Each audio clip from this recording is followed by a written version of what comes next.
Assalamualaikum warahmatullahi wabarakatuh. Waalaikumsalam warahmatullahi. Berjumpa lagi dengan saya Unggul Satriadi di acara Bincang Santai Ranger se-Nusantara. Kali ini Bincang Santai kedatangan tamu istimewa.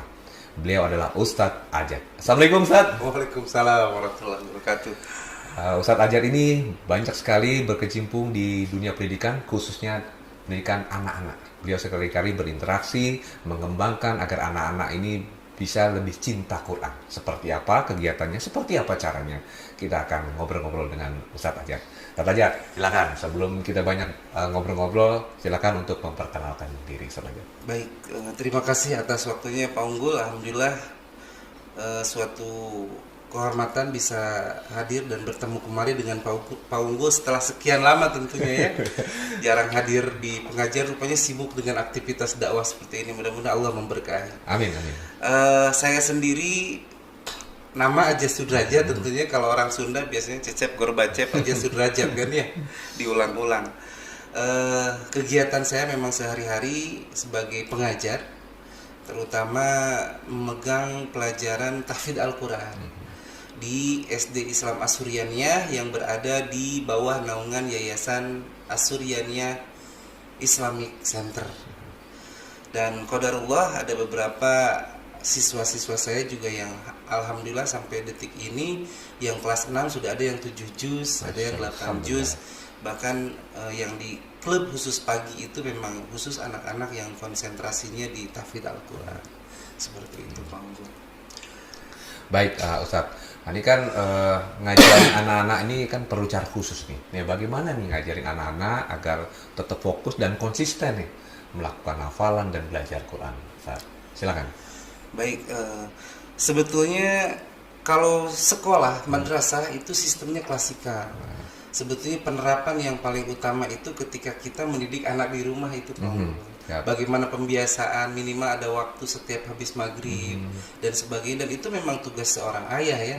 Makanya di dalam Al-Quran porsi ayah itu dari 19 ayat dialog dalam Al-Quran antara ayah, antara orang tua dengan anak, itu ternyata 14 ayat khusus Allah muat dialog ayah dengan anak. Ibu dengan anak hanya 2 ayat, ibu ayah dengan anak hanya 1 ayat. 14 ayat itu Allah muat dialog khusus ayah dengan anak. Sebetulnya ayah mendapatkan porsi terbesar dalam perkembangan pendidikan anak, terutama bagaimana ia cinta dengan Al-Quran. Seperti halnya ya, saya mohon maaf setiap maghrib sampai isya handphone gak pernah aktif, karena itu khusus waktu saya pembiasaan bagaimana anak, terutama anak saya berinteraksi dengan Al-Quran. Seperti itu. Baik Ustadz, nah itu kalau Ustadz di rumah memberikan aturan main agar anak-anak bisa dekat dengan Quran. Nah kalau yang kalau di sekolah ini bagaimana nih mengajak anak-anak, mungkin melibatkan orang tuanya ya berarti ya? Betul. Ya. Salah satunya controlling, karena untuk tingkat anak SD itu lebih mudah menghafal, tapi sulit untuk menjaga hafalan. Ya, bukan hanya anak-anak sebetulnya Pak Mbak, kita juga orang dewasa, apalagi bagaikan mengukir di atas air kan, udah susah masuk, gampang lupa. Nah hanya bedanya kalau anak menghafal dia lebih kuat, hanya tetap ada murojaah. Jangan sampai ada sebagian sekolah yang hanya mengejar target hafalan, sehingga mereka prinsipnya mengejar hafalan menyampingkan murojaah. Memang si anak bisa sih hafalan sampai 10 juz, 20 juz, tapi untuk menjaganya ini yang susah, maka perlu murojaah.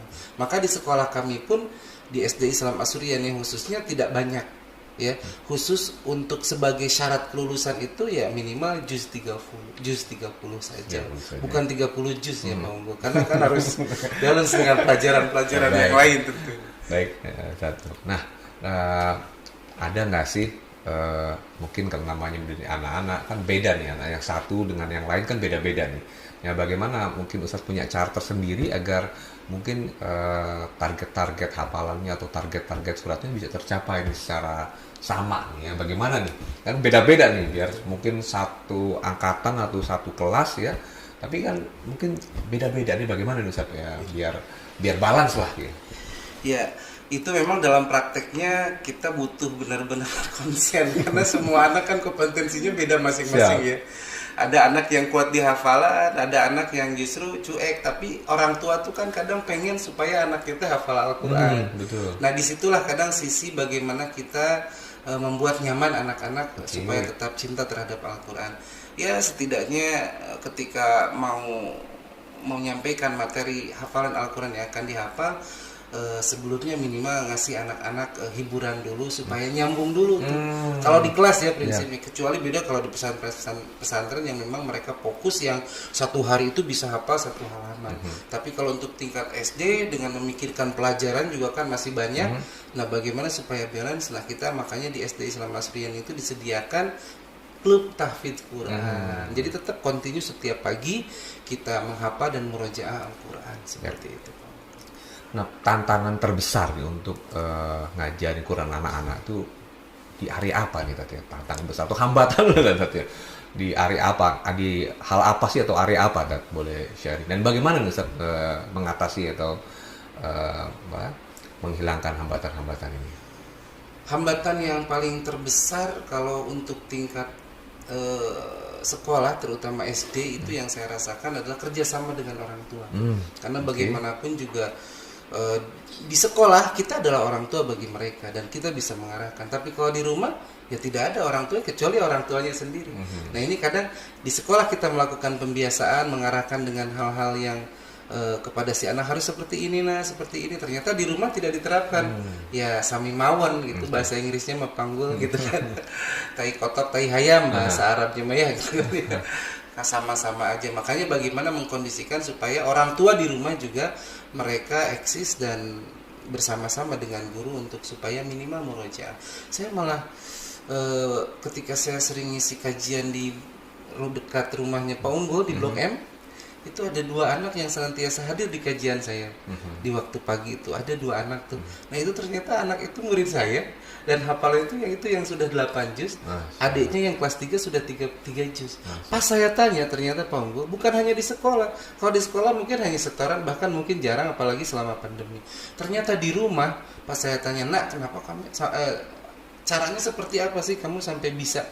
Bapak sebagai guru kok kaget. Saya bilang, kamu kelas 3 tapi udah 3 juz. Kakak yang kelas 6 sudah sampai 8 juz.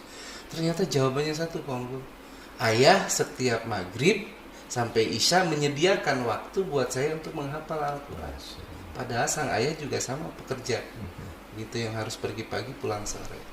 Baik, artinya bahwa tidak semua pendidikan Al-Quran, belajar menghafal itu tidak semua diserahkan di sekolah. Artinya harus ada keterlibatan kita sebagai orang tua, apalagi ayah, untuk tetap bisa menerapkan secara konsisten gitu tadi ya di rumah gitu. Ada waktu-waktu khusus yang disiapkan ayah agar anak-anaknya bisa konsisten menghafal Quran. Jadi nggak semuanya dilepaskan sekolah, karena Al-Quran itu nggak cuma belajar menghafal selesai, tapi juga tetap harus dimurojaahkan, menjaganya ya tadi ya. Baik Ustaz.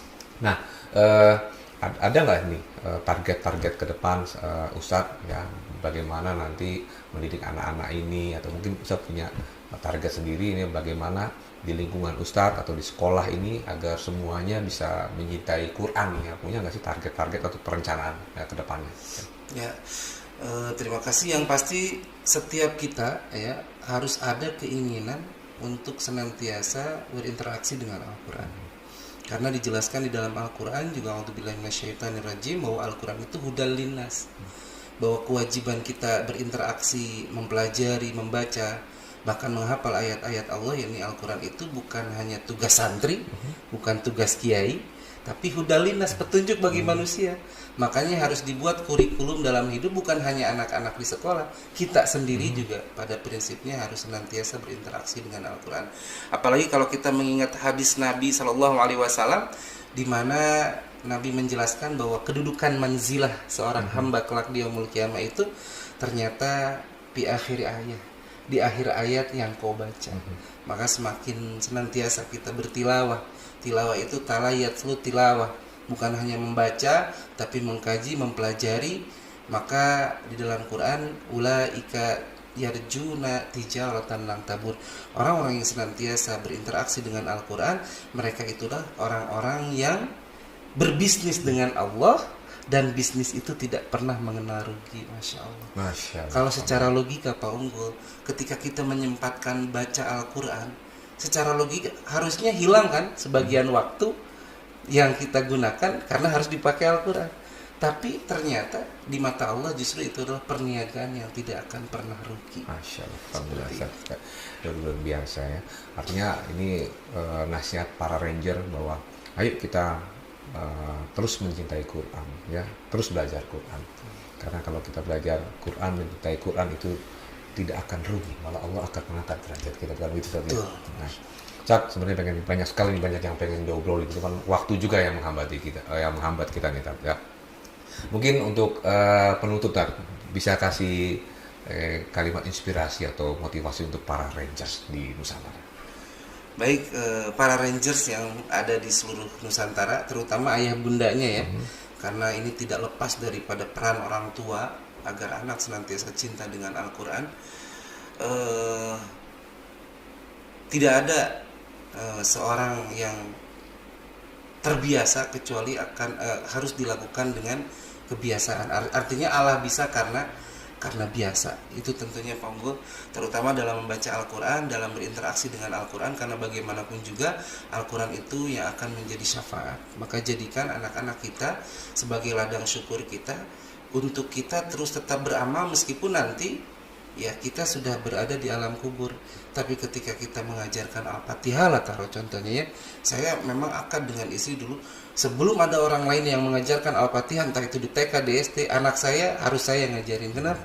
Karena ketika saya meninggal, Al-Fatihah itu akan dibaca selama setidaknya 5 kali dalam sholat. Sholat 5 waktu maksudnya. Maka itu akan mengalirkan, setiap anak kita membaca Al-Fatihah, maka itu akan mengalirkan pahala buat kita. Apalagi ketika kita yang mengajarkan anak-anak kita baca Al-Quran, hafal Al-Quran, kita sempatkan waktu kita, terutama ayah dan ibu kita, ayah dan ibunya, maka suatu saat ketika ayah dan bundanya sudah tidak bersama mereka, maka pahala dari yang dibaca oleh anak-anak kita akan terus mengalir buat kita. Baik Ustaz, luar biasa. Terima kasih kalimat inspirasinya. Baik, demikian tadi para Rangers Nusantara, bincang santai kami dengan Ustaz Adjad Sudrajat. Semoga banyak hikmah yang bisa kita ambil dari perbincangan kita yang singkat ini. Saya Unggul Satriadi, pamit undur diri. Assalamualaikum warahmatullahi wabarakatuh. Waalaikumsalam warahmatullahi wabarakatuh. Assalamualaikum Ustaz. Alhamdulillah.